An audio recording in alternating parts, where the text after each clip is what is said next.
একাদশ এবং দ্বাদশ শ্রেণীর সুপ্রিয় শিক্ষার্থীবৃন্দ, আসসালামু আলাইকুম। করোনাকালীন এই সময়ে আশা করি তোমরা প্রত্যেকেই ঘরে আছো, নিরাপদে আছো এবং সুস্থ আছো। আমি মোহাম্মদ রেজাউল করিম, সিনিয়র প্রভাষক, বাংলা বিভাগ, মাইলস্টোন কলেজ। গত ক্লাসে আমরা বিশ্বকবি রবীন্দ্রনাথ ঠাকুরের সোনার কবিতাটি নিয়ে আলোচনা করেছি। আজকে আলোচনা করব বহু নির্বাচনী প্রশ্নগুলো, জ্ঞানমূলক, অনুধাবনমূলক এবং সৃজনশীল নিয়ে আলোচনা করব। তবে আবারও আমি এই কবিতার মূল ভাবটুকু আবার একটু তোমাদের জানার সুবিধার্থে বলে দিচ্ছি। তোমরা প্রত্যেকেই এই কবিতাটা বারবার পড়বা, কারণ একটি জীবন দর্শন এই কবিতায় ফুটে উঠেছে। কারণ এটি একটি রূপক কবিতা। কারণ একটা সাধারণ অর্থের অন্তরালে কবি একটি অন্তর্নিহিত তাৎপর্য ফুটিয়ে তুলেছেন। যে এই কবি দেখিয়েছেন, দ্বীপ সদৃশ একটি ছোট ক্ষেতে কৃষক সারা বছর পরিশ্রম করে ফসল ফলিয়েছেন। তার ফসলগুলো কেটে স্তরে স্তরে তিনি সাজিয়ে রেখেছেন। এই সময় প্রত্যাশা করেছেন একজন মাঝির, যে মাঝি তার এই মূল্যবান ফসলটুকু তার গন্তব্যে নিয়ে যাবে। দূর থেকে একজন মাঝিকে দেখে কৃষকের চেনা মনে হয়। কৃষক সেই মাঝিকে অনুরোধ করেন তার মূল্যবান ফসলটুকু তার গন্তব্যে নিয়ে যাওয়ার, কিন্তু অবলীলায় মাঝি তার তরি বেয়ে চলে যায়। তার পরবর্তীতে কৃষক মাঝিকে অনুরোধ করেন, ওগো তুমি কোথা যাও কোন বিদেশে, বারেক ভিড়াও তরি কুলেতে এসে। অর্থাৎ মূলত কৃষক বারবার অনুনয় করেছেন তার মূল্যবান ফসলটুকু, তার কষ্টার্জিত ফসলটুকু মাঝির তরিতে দিয়ে দেওয়ার জন্য। এরপর মাঝি তার ছোটো তরিটি কৃষকের ফসলের ক্ষেতের তীরে ভেড়ায়। সেখানে কৃষক তার মূল্যবান ফসলটুকু স্তরে স্তরে সাজিয়ে দেন এবং কৃষক অনুরোধ করেন তাকেও নিয়ে যাওয়ার জন্য, অর্থাৎ সেই মাঝির ছোটো তরিতে যেন তাকেও স্থান দেয়। এই জন্য বলেছে, এখন আমাকে লহ করুণা করে। কিন্তু কৃষকের সেই মূল্যবান ফসল দ্বারা, সোনার ফসল দ্বারা মাঝির ছোটো তরিটি পূর্ণ হয়ে যাওয়ায় সেখানে কৃষকের স্থান হয় না। আর কৃষক কালের অতল তলে হারিয়ে যাওয়ার অপেক্ষায় সেখানে দাঁড়িয়ে থাকে। এর মাধ্যমে এই সাধারণ অর্থের অন্তরালে কবি একটি গভীর তাৎপর্য তুলে ধরেছেন যে বিশ্বকবি রবীন্দ্রনাথ ঠাকুর একজন মানুষ, এরকম মানুষ তিনি সারা জীবন কষ্ট করে তার সৃষ্টিকর্ম করে যান, কিন্তু মহাকাল মানুষের এই সৃষ্টিকর্ম গ্রহণ করলেও ব্যক্তি মানুষকে গ্রহণ করে না, আর ব্যক্তি মানুষ কালের অতল তলে হারিয়ে যায়। এই ভাববস্তুই ছিল সোনার তরী। আর আমরা দেখব এখানে জ্ঞানমূলক অসংখ্য প্রশ্ন রয়েছে, তারপরেও আমি কয়েকটি এখানে তুলে ধরছি তোমাদের জন্য। প্রথমেই রয়েছে 1 নম্বর প্রশ্ন, সোনার তরী কবিতাটি কোন ছন্দে রচিত? সোনার তরী কবিতাটি মাত্রাবৃত্ত ছন্দে রচিত। মাত্রাবৃত্ত ছন্দে কবিতাটি রচিত। দ্বিতীয় প্রশ্ন রয়েছে, খরপরশা শব্দের অর্থ কি? ধারালু বর্ষা। শানিত বা ধারালু, শানিত বা ধারালু বর্ষা।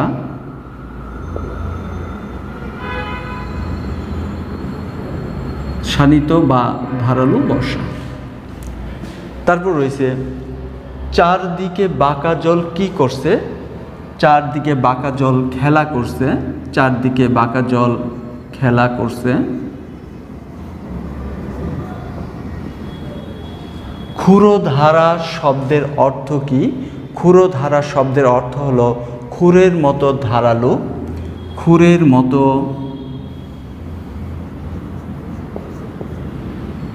ক্ষুরের মতো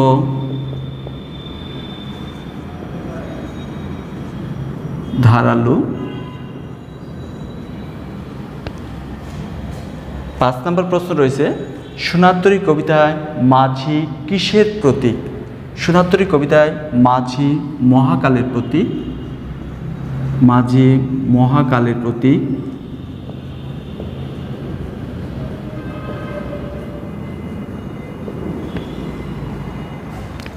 ছয় নম্বর প্রশ্ন রয়েছে, সোনারতরী কবিতায় কৃষক কাকে অনুনয় করেছে?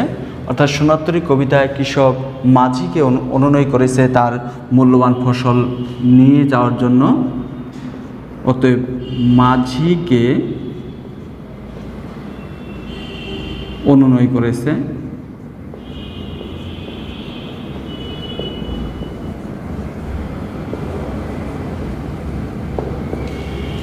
সাত নম্বর প্রশ্ন, রবীন্দ্রনাথ ঠাকুরের ছদ্মনাম কি? রবীন্দ্রনাথ ঠাকুরের ছদ্মনাম হলো ভানু সিংহ ঠাকুর। ভানু সিংহ ঠাকুর।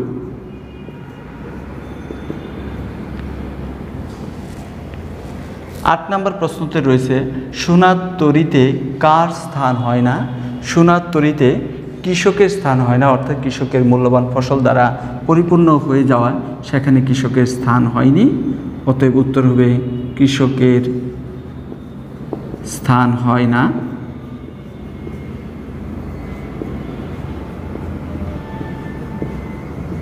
হয় না। সোনারতরী কবিতায় 9 নম্বর প্রশ্ন ছিল, সোনারতরী কবিতায় গ্রামখানি কিসে ঢাকা? সোনারতরী কবিতায় গ্রামখানি মেঘে ঢাকা ছিল। মেঘে ঢাকা। 10 নম্বর প্রশ্ন ছিল, ভরা পালে তরিবে কে আসে পারে? কে আসে? ভরা পালে তরিবে মাঝি আসে।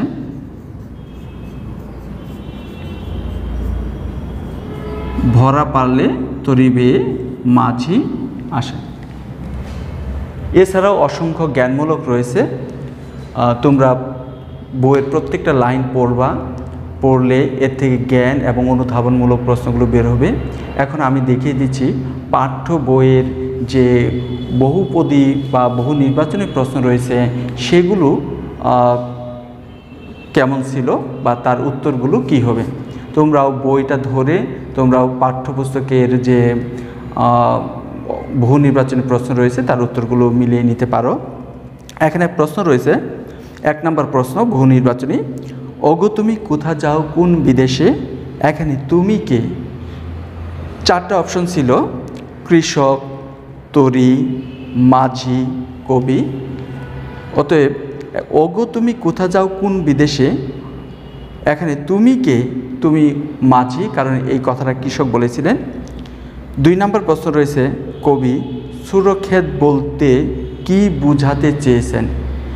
আচ্ছা, তো অন্তর্নিহিত তাৎপর্যের ক্ষেত্রে এখানে উত্তর দেওয়া আছে, আয়তনের ছোট ক্ষেত, নদীর ছোট চর, মানুষের জীবন পরিধি, অজানার দেশ।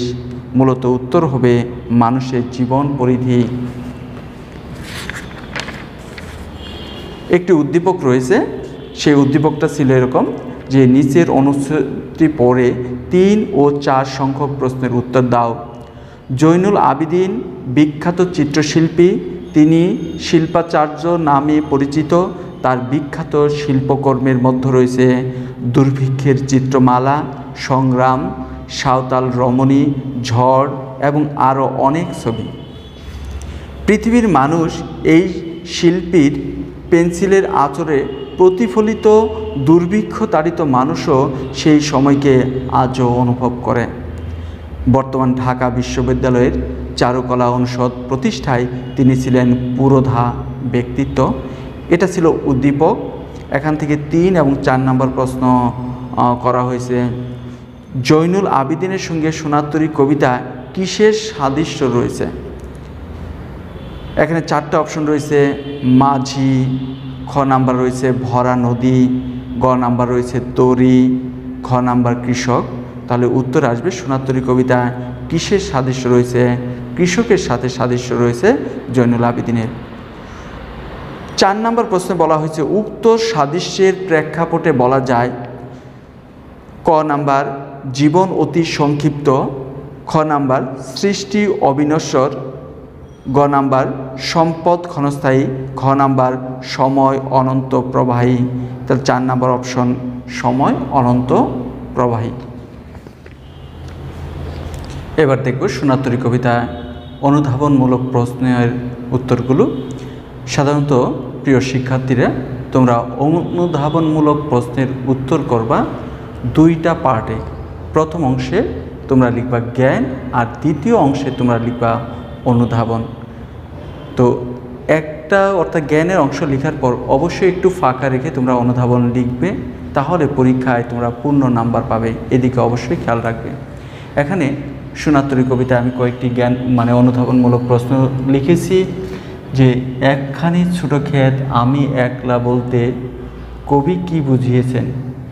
একখানি ছোট ক্ষেত আমি একলা বলতে এখানে নিঃসঙ্গ কৃষককে বোঝানো হয়েছে, অর্থাৎ দ্বীপ সদৃশ। এটা আমরা যদি জ্ঞান দিই যে একখানি ছোট ক্ষেত আমি একলা বলতে এখানে নিঃসঙ্গ কৃষককে বুঝিয়েছেন, তাহলে আমাদের জ্ঞানের উত্তর হয়ে যাচ্ছে। আমরা দ্বিতীয় পার্টে উত্তর করতে পারি যে অনুধাবনমূলক, যে দ্বীপ সদৃশ ক্ষেতে কৃষক ফসল ফলিয়েছেন এবং তার ফসলগুলো কেটে স্তরে স্তরে সাজিয়ে রেখেছিলেন। দুর্যোগময় আবহাওয়া প্রত্যাশা করেছেন একজন মাঝি, সেই মাঝি এসে কৃষকের ফসল নিয়ে চলে গেলে সেই ক্ষেতে সে একাকী পড়ে রয়। অর্থাৎ মহাকাল সৃষ্টিকর্মকে গ্রহণ করলেও স্রষ্টাকে গ্রহণ করেনি, সে একাকী রয়ে গিয়েছিল। দ্বিতীয় প্রশ্ন রয়েছে শূন্য নদীর তীরে কৃষক একা দাঁড়িয়ে থাকে কেন? শূন্য নদীর তীরে কৃষক একা দাঁড়িয়ে থাকে মহাকালের গর্ভে বিলীন হয়ে যাবার জন্য কৃষক একাকী দাঁড়িয়ে থাকে। এটার উত্তরও আগেরটার মতোই, যে মহাকাল মানুষের সৃষ্টিকর্মকে গ্রহণ করলেও স্রষ্টাকে গ্রহণ করেনি। অর্থাৎ ব্যক্তি রবীন্দ্রনাথ ঠাকুর তার সৃষ্টি আমাদের মধ্য টিকে থাকলেও রক্তে মাংসে করা মানুষটি আমাদের মধ্য থেকে হারিয়ে গেছে। অর্থাৎ তার সৃষ্ট কর্মগুলোই মহাকালের নৌকায় স্থান পেয়েছে, কিন্তু স্রষ্টা স্থান পায়নি। 3 নম্বর প্রশ্ন রয়েছে যাহা ছিল নিয়ে গেল সোনার তরী। অর্থাৎ কৃষক যে ফসল ফলিয়েছিলেন তা সোনার তরীতে স্থান পেয়েছে। অর্থাৎ মাঝি তার ছোট নৌকায় করে তার ফসল নিয়ে যায়। এটার উত্তর দিয়ে আমরা এই কবিতায় দেখেছি যে সাধারণ অর্থের অন্তরালে আরেকটি অর্থ তুলে ধরেছেন, অন্তর্নিহিত তাৎপর্য তুলেছেন বা প্রতীকী তাৎপর্য তুলে ধরেছেন। সেই জায়গায় আমরা দেখি যে কৃষকের স্থান হলেও কৃষকের ফসলের স্থান হলেও সেখানে কৃষকের স্থান হয় না, যাহা ছিল নিয়ে গেল সোনার তরী। অর্থাৎ সোনার তরীতে কৃষকের ফসল স্থান পেয়েছে। 4 নম্বর প্রশ্নে আমরা দেখতে পাচ্ছি কৃষক মাঝিকে কাতর সুরে অনুনয় করেছিল কেন? কৃষক মাঝিকে কাতর সুরে অনুনয় করেছিল তার সোনার ফসলের সাথে তাকেও স্থান করে দেওয়ার জন্য। অর্থাৎ দ্বীপ সদৃশ ক্ষেতে কৃষক যে ফসল ফলিয়েছিলেন এই ফসলগুলো তার গন্তব্যে নিয়ে যাওয়ার জন্য বা যেখানে খুশি বা যাকে খুশি তাকে দেওয়ার জন্য কৃষক অনুরোধ করেছিল মাঝিকে, যে মাঝি তার সোনার ফসলগুলো নিয়ে যাবে। সেখানে কৃষকের ফসলগুলো স্থান পেলেও সেখানে কৃষকের স্থান হয় না। অর্থাৎ মাঝি কৃষক এই জন্য অনুরোধ করেছিলেন যে তাকেও সেই নৌকায় বা সেই ছোট নৌকায় বা মহাকালের কাছে স্থান পাওয়ার জন্য। তো সোনার তরীতে কৃষকের ঠাঁই হলো না কেন? যে সোনার তরীতে কৃষকের ঠাঁই হলো না, কৃষকের সোনার ফসল দ্বারা পরিপূর্ণ হয়ে যাওয়া সেখানে কৃষকের স্থান হয়নি। এইভাবে তোমরা অনুধাবনমূলক প্রশ্নের উত্তর করবে। সুপ্রিয় শিক্ষার্থী, এবার আমি তোমাদের দেখাবো সৃজনশীল প্রশ্নের উত্তর কিভাবে করতে হয়। তোমাদের বোর্ড বইয়ের শেষে যে উদ্দীপকটি ছিল আমি সেই উদ্দীপকটি বোর্ডে লিখেছি। সাধারণত একটি সৃজনশীলের 4টি উত্তর জানতে চাওয়া হয়। 4 ধরনের প্রশ্ন থাকে। এই 4 ধরনের মধ্যে একটি হলো জ্ঞানমূলক, অনুধাবনমূলক, প্রয়োগমূলক, উচ্চতর দক্ষতা। তো জ্ঞানমূলকের উত্তরটি সাধারণত 1 বাক্যে উত্তর করতে হয়। অনুধাবনমূলক অর্থাৎ অনুধাবনের স্তরে আমরা দুইটি অংশ করব, যে একটা হলো জ্ঞানের স্তর, আরেকটি হলো অনুধাবনের স্তর। প্রয়োগমূলক প্রশ্নের আমরা স্তর করব তিনটা, একটি হলো জ্ঞান, আরেকটি হলো অনুধাবন, আরেকটি হলো প্রয়োগের স্তর। আর উচ্চতর দক্ষতার যে স্তর আছে সেখানে আমরা স্তর করব চারটা। তো পরীক্ষা খাতায় যখন লিখব যে প্রত্যেকটা পার্টের জন্য আলাদা আলাদাই আমরা লেখার চেষ্টা করব, যে চারটা। প্রথমটা হবে জ্ঞানের স্তর, দ্বিতীয় নাম্বার আমরা যে স্তর লিখব জ্ঞানটা যা পাবো সেটা আমরা নির্ভর করে আমরা অনুধাবনের স্তর লিখব। তৃতীয় অংশে আমরা যে প্রয়োগের স্তরটুকু লিখব উদ্দীপক প্লাস পাঠ্যপুস্তকের সাথে মিলিয়ে। চতুর্থ স্তর আমরা করব যে আমাদের সিদ্ধান্ত, প্রশ্নে যা চাওয়া হয়েছে সেই সিদ্ধান্তটুকু আমরা জানিয়ে দেব। তো এখানে আমি যে সৃজনশীলটা লিখেছি সেটা তোমাদের পাঠ্যপুস্তকের বই শেষে সেই সৃজনশীলটি রয়েছে। তো সেই সৃজনশীলের বিষয় ছিল মাদার তেরেসা অকৃত্রিম মাতৃ স্নেহের আধার ছিলেন। আলবেনিয়ান বংশোদ্ভূত হয়েও তিনি তার কাজের জন্য সারা পৃথিবীতে স্মরণীয় হয়ে আছেন। 1950 সালে তিনি কলকাতায় মিশনারিজ অব চ্যারিটি নামে একটি সেবা প্রতিষ্ঠা করেন। পরবর্তীকালে এই চ্যারিটি হোম সমগ্র পৃথিবীর দরিদ্র, অসুস্থ, অনাথ ও মৃত্যু পথযাত্রী মানুষের জন্য কাজ করেন। এই কাজের জন্য 1979 সালে তাকে নোবেল শান্তি পুরস্কার প্রদান করা হয়। সেই পুরস্কারের সমস্ত অর্থ তিনি সেবার কাজে ব্যয় করেন। 1997 সালে তিনি মৃত্যুবরণ করেন, কিন্তু পৃথিবীর মানুষ আজও তার নাম শ্রদ্ধা ভরে স্মরণ করে। অর্থাৎ এই সৃজনশীলের জ্ঞান এবং অনুধাবন তোমাদের পাঠ্যের যে কোনো অংশ থেকে আসতে পারে। সেখানে প্রথম প্রশ্নটা ছিল এরকম, বাংলা কত তারিখে রবীন্দ্রনাথ ঠাকুর জন্মগ্রহণ করেন? অর্থাৎ বাংলা 25 বৈশাখ রবীন্দ্রনাথ ঠাকুর জন্মগ্রহণ করেন, অর্থাৎ 1268 সালে 25শে বৈশাখ রবীন্দ্রনাথ ঠাকুর জন্মগ্রহণ করেন। 2 নম্বর প্রশ্ন রয়েছে অনুধাবনমূলক। এই অনুধাবনমূলক প্রশ্ন রয়েছিল বাঁকা জল বলতে কি বোঝানো হয়েছে? বাঁকা জল বলতে অনন্ত কাল স্রোতের প্রতীককে এখানে তুলে ধরা হয়েছে। অর্থাৎ মহাকালের গর্ভে ব্যক্তি মানুষের যে স্থান হয় না, সৃষ্টিকর্মে যে স্থান হয়, সেই বিষয়টি মূলত এখানে রয়েছে। আর 3 নম্বর প্রশ্নে রয়েছে সোনারতরী কবিতায় কোন বিষয়টি মাদার তেরেসার জীবনের সাথে সঙ্গতিপূর্ণ? অর্থাৎ 3 এবং 4 নাম্বার এই 2টা প্রশ্নের উত্তরের জন্য আমাদের উদ্দীপকটা ভালোভাবে পড়তে হবে এবং বুঝতে হবে। আমরা যে উদ্দীপক পড়েছি সেই জায়গা আমরা লক্ষ্য করি যে মাদার তেরেসার কথা উল্লেখ করা আছে। মাদার তেরেসার মহৎ কর্মের মাধ্যমে তিনি দরিদ্র, অসুস্থ, অনাথ, মৃত্যু পথযাত্রী মানুষের জন্য তিনি কাজ করে গেছেন। তিনি মৃত্যুবরণ করেছেন, কিন্তু তার কর্মগুলো আজও টিকে রয়েছে। অর্থাৎ এখানে আমরা দেখতে পাই যে যেমন সাধারণ অর্থে আমরা দেখেছি যে মাঝি কৃষকের ফসলগুলো গ্রহণ করলেও সেখানে কিন্তু ব্যক্তি কৃষকের স্থান হয়নি। ঠিক তেমনি আমরা অন্তর্নিহিত তাৎপর্য যদি যাই যে রবীন্দ্রনাথের সৃষ্টিকর্মগুলো মহাকালের গর্ভে স্থান পেলেও সেখানে কিন্তু ব্যক্তি রবীন্দ্রনাথ ঠাকুর টিকে থাকেননি। অর্থাৎ তাকে বাস্তবতাটাকে মেনে নিতে হয়েছে, মহাকালের গর্ভে বিলীন হতে হয়েছে। ঠিক এই জায়গায় বলা হয়েছে সোনারতরী কবিতায় কোন বিষয়টি মাদার তেরেসার জীবনের সাথে সঙ্গতিপূর্ণ? তাহলে 2টা, যে মাদার তেরেসার জীবনের সাথে সাদৃশ্যপূর্ণ ছিল তার সৃষ্টিকর্ম মহাকালের গর্ভে স্থান পেয়েছে, কিন্তু ব্যক্তি মানুষ স্থান হয়নি, কালের অতল তলে হারিয়ে গেছেন। এটা আমরা জ্ঞানমূলক দেব। জ্ঞানের পরে আমরা দ্বিতীয় স্তরে যাব, অনুধাবন স্তর, যে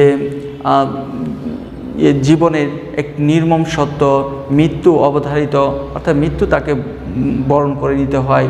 ঠিক তার মহৎ কর্মগুলো মহাকালের গর্ভে স্থান পেলেও ব্যক্তি মানুষের সেখানে স্থান হয় না, উদ্ভাবন দেব। আর প্রয়োগের অংশটুকু আমরা উত্তর করব উদ্দীপক প্লাস পাঠ্যপুস্তকের যে উত্তরটুকু আছে সেখানটা আমরা মিলিয়ে তার উত্তর করব। 4 নম্বর প্রশ্ন আমরা দিয়েছিলাম, এখানে দেওয়া ছিল মাদার তেরেসার জীবন পরিণতি সোনার কবিতার মূল উপজীব্য। যে এখানে মাদার তেরেসা, দেখো মাদার তেরেসা এখানে তার মহৎ কর্মগুলো টিকে রয়েছে, কিন্তু মাদার তেরেসা টিকে থাকেননি। ওই জায়গাও আমরা যদি সাধারণ অর্থ এবং প্রতীকী তাৎপর্য ধরি, যে সাধারণ অর্থের ক্ষেত্রে দেখেছি আমরা যে কৃষকের ফসল স্থান পেয়েছে, কৃষক স্থান পায়নি। অন্যদিকে রবীন্দ্রনাথের সৃষ্টি স্থান পেয়েছে মহাকালের কাছে, কিন্তু স্রষ্টা স্থান পায়নি। সেই হিসেবে আমরা উত্তর করতে পারি মাদার তেরেসার জীবন পরিণতি সোনার কবিতার মূল উপজীব্য মন্তব্যটি যথার্থ, কারণ মানে সৃষ্টি মহাকালের গর্ভে স্থান পায়, কিন্তু স্রষ্টা স্থান পায় না। এইভাবে আমরা প্রতিটি সৃজনশীলের উত্তর করব। তোমরা এই কবিতাটি বারবার পড়বে, প্রত্যেকটা জ্ঞান এবং অনুধাবনমূলক প্রশ্ন উত্তরগুলো দাগিয়ে রাখবে। তোমাদের সুস্বাস্থ্য কামনা করছি। ভালো থাকো, সুস্থ থাকো, নিজেরা নিরাপদে থাকবে, পরিবারকে নিরাপদে রাখবে। তোমাদের সুস্বাস্থ্য কামনা করে আজ এই পর্যন্ত। আল্লাহ হাফেজ।